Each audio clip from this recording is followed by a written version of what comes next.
नमस्कार, मैं मनोहर सिंह गणतंत्र दिवस के उपलक्ष्य में आपके बीच हाजिर हूँ। एक ज्वलंत मुद्दा है यूजीसी यूनिवर्सिटी ग्रांट कमीशन को लेकर।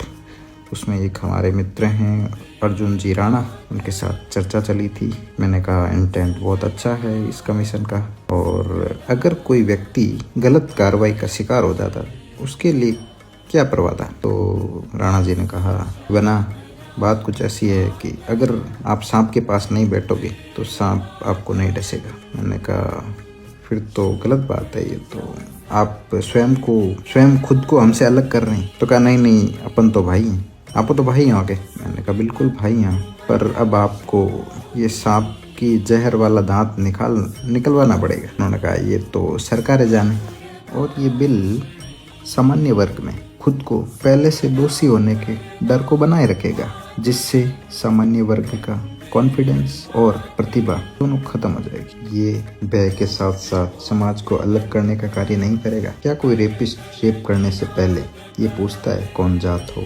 सामान्य वर्ग से हो तो रेप कर लो, या SC ST या OBC वर्ग से हो तो रेप में कुछ छूट दे दो?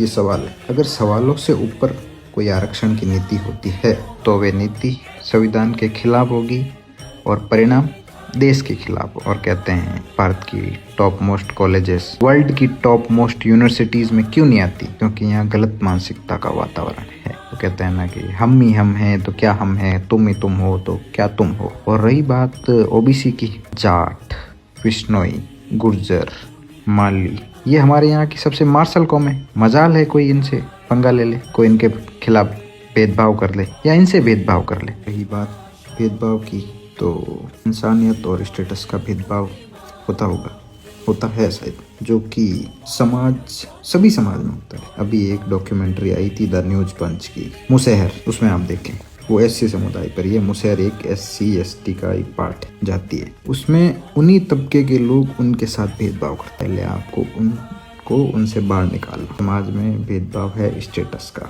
इंसानियत का। बाकी हम सब साथ में बैठते हैं, कॉलेजेस स्कूल में भी बैठते थे, ऑफिस वगैरह में भी, इवन आज ऑफिस में भी हम साथ में बैठते हैं। सरकारों का काम है सिर्फ और सिर्फ बांटना।